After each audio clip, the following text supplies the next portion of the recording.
Yes, well, as we get older and older, I'm 77 right now. You can't live forever, you know. So if this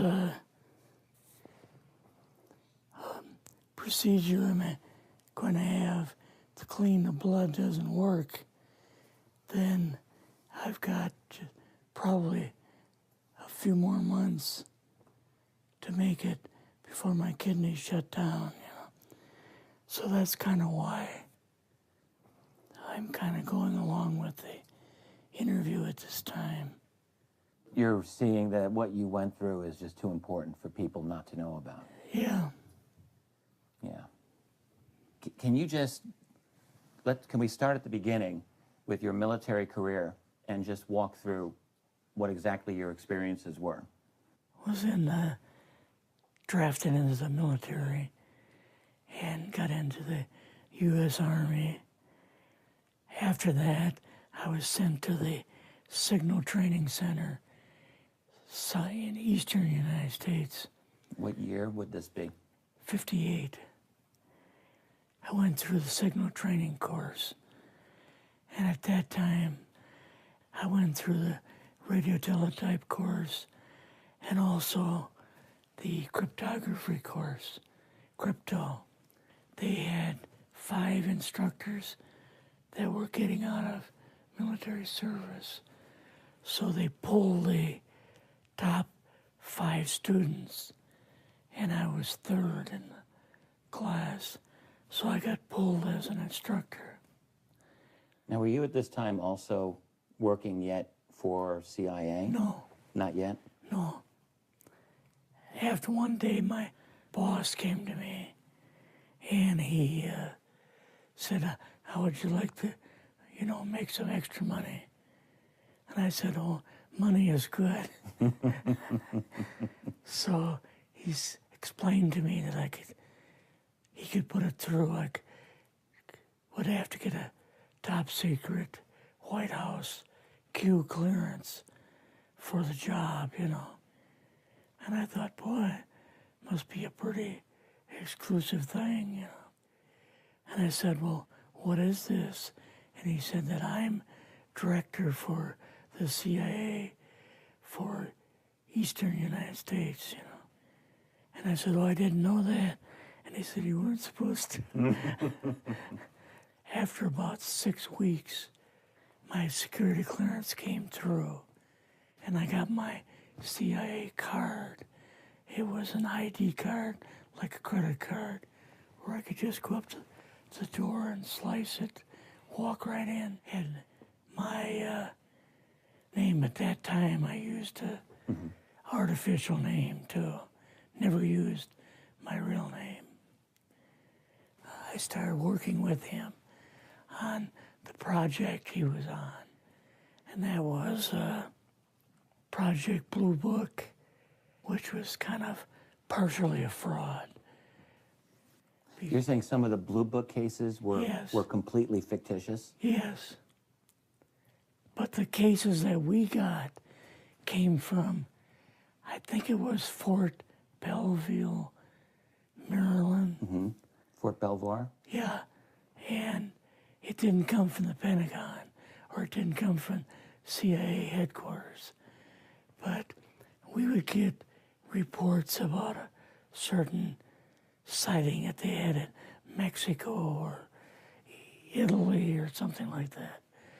And then we had people that would follow through on it, that would go out and interview the people to see if they were nutcases or if it was real, So they'd be going overseas frequently? Yeah, I wasn't, but I always stayed statewide. But the people we had working with us from the CIA would do that. We would get like a new report probably a couple times a week. I was coming into the Army fresh off the farm, so I really didn't have much knowledge of anything, but my boss filled me in on Project Blue Book and what they had found so far. as far as Greys and aliens and the Roswell incident. How did you feel when this first got dumped on you? When you first learned about this? I was just kind of overwhelmed with all of this, you know. And I said to him, I don't know if I'm going to be able to be a judge of this type of thing.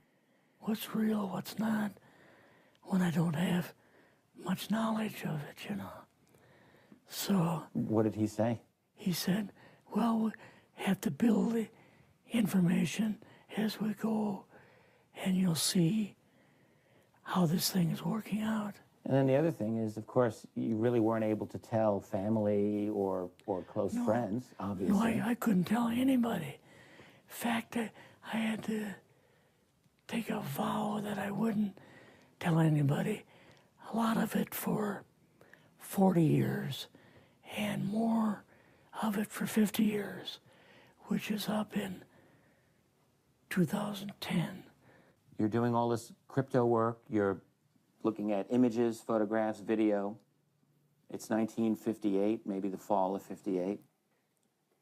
What happened after this?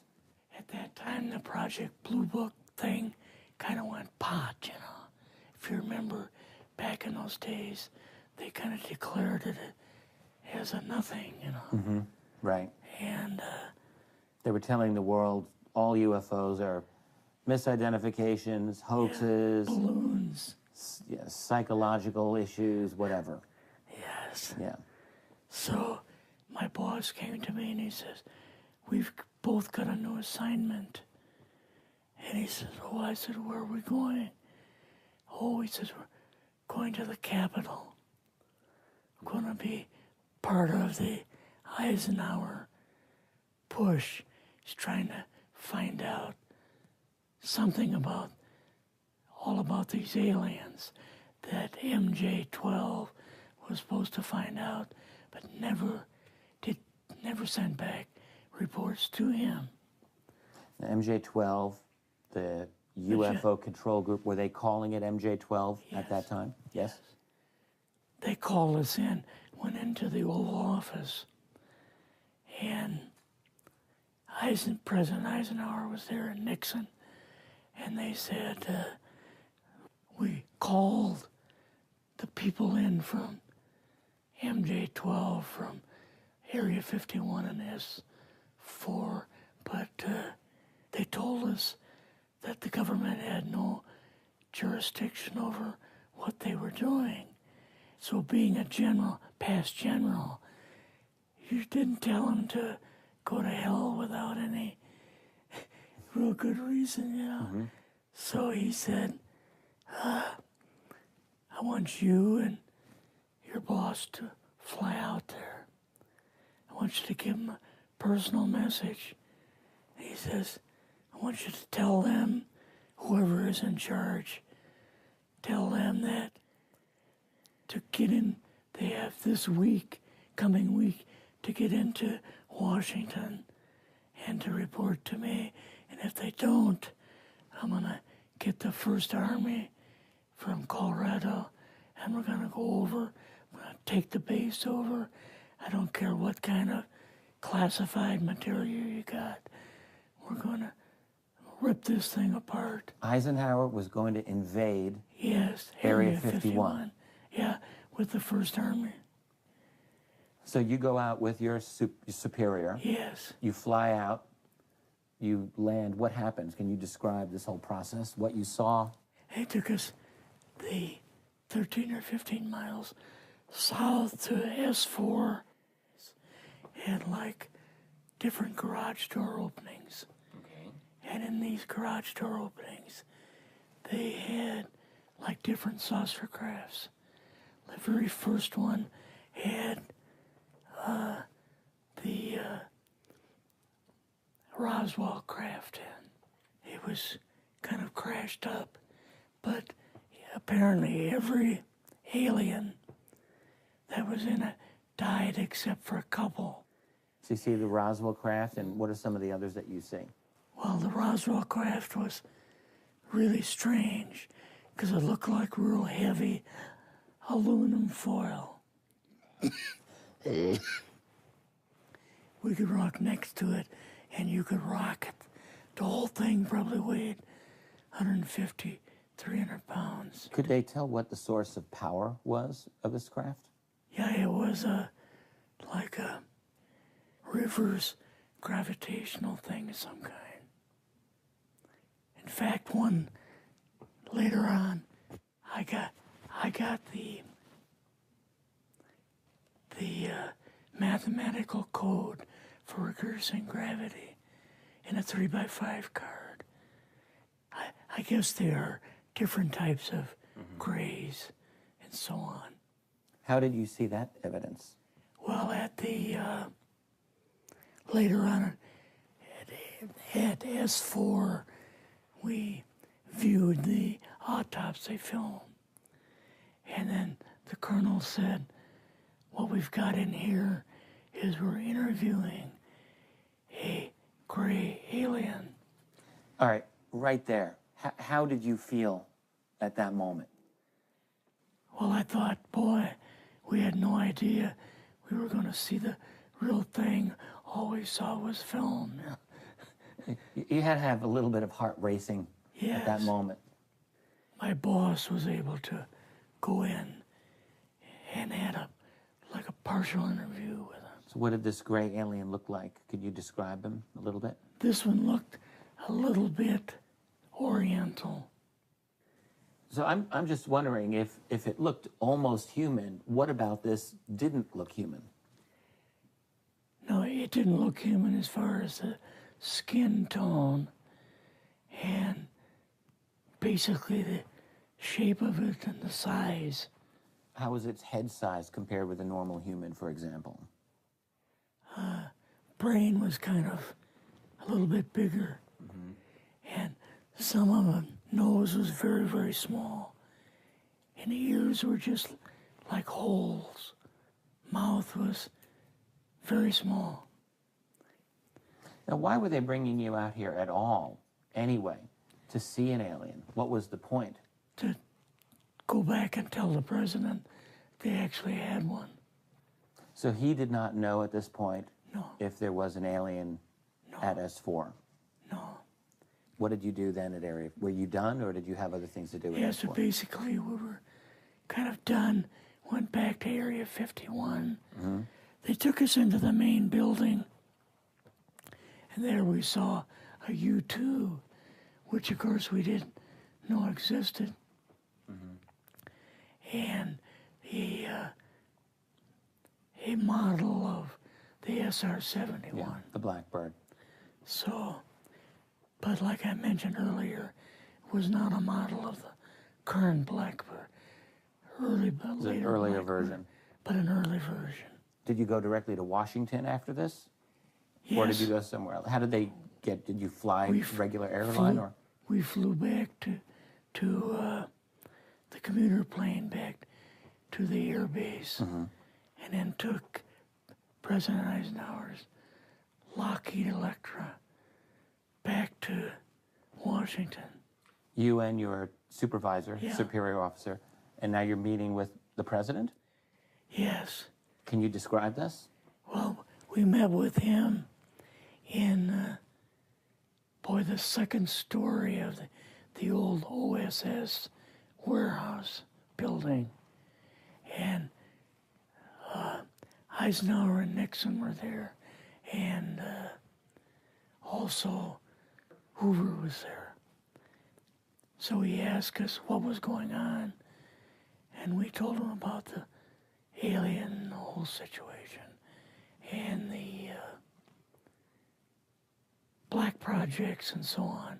And he was just totally shocked. He appeared for the first time to be worried. You know, like he was worried. I would think that Eisenhower would, I mean, he certainly knew that flying saucers were real. Yes. He knew that there were aliens. So I guess I'm just wondering, what would he have been, really surprised about? Surprised about the black programs. Eisenhower said, got to keep this thing completely secret. You know, can't talk about this. Your actual name is, I mean, the name you grew up with, that was a different name than what you had in the... I never used it in the CIA at all. Now, what about today? You're going on the public record, and this is still sensitive information, even though earlier you talked about, you know, security oaths that maybe expire after a certain period of time. 50 years. But you're still concerned. Linda Moldenhauer's phone call, her phone was tapped, and they got my phone number, and through the telephone company, they were able to find me, and so on. When they found you, what happened? I was going to a grocery store. Two guys in a black suits come out of a black Lincoln town car and came over to see me. And they told me that I'd better not publish anything or talk to Linda about any more things. So at that time, I did, you know, I stopped. That was enough to intimidate you. Yes. Rather remain anonymous. Never show my face on anything. Really, thank you for doing this. Yes, this was, I guess, kind of a good idea because I feel much better having talked about it. I kind of feel like there's a load off my shoulders. Really? Because I had an awful lot of secrets that I had kept over the years. So they pulled the top 5 students, and I was 3rd in the class, so I got pulled as an instructor. Now, were you at this time also working yet for CIA? No. Not yet? No. After one day, my boss came to me, and he said, how would you like to, you know, make some extra money? And I said, oh, money is good. So he's...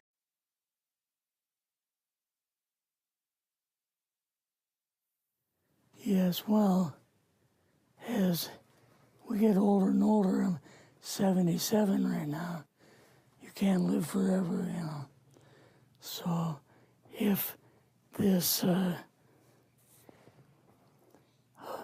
procedure I'm going to have to clean the blood doesn't work, then I've got probably a few more months to make it for me. After that, I was sent to the Signal Training Center in eastern United States. What year would this be? 58. I went through the signal training course. And at that time, I went through the radio teletype course and also the cryptography course, crypto.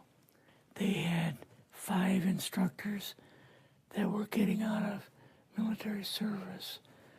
Explained to me that he could put it through, would have to get a top secret White House Q clearance for the job, you know. And I thought, boy, must be a pretty exclusive thing, you know. And I said, well, what is this? And he said that I'm director for the CIA for eastern United States, you know. And I said, oh, I didn't know that. And he said, you weren't supposed to. Before my kidneys shut down, you know. So that's kind of why I'm kind of going along with the interview at this time. You're seeing that what you went through is just too important for people not to know about. Yeah. Yeah. Can you just, can we start at the beginning with your military career and just walk through what exactly your experiences were? Was drafted into the military and got into the U.S. Army.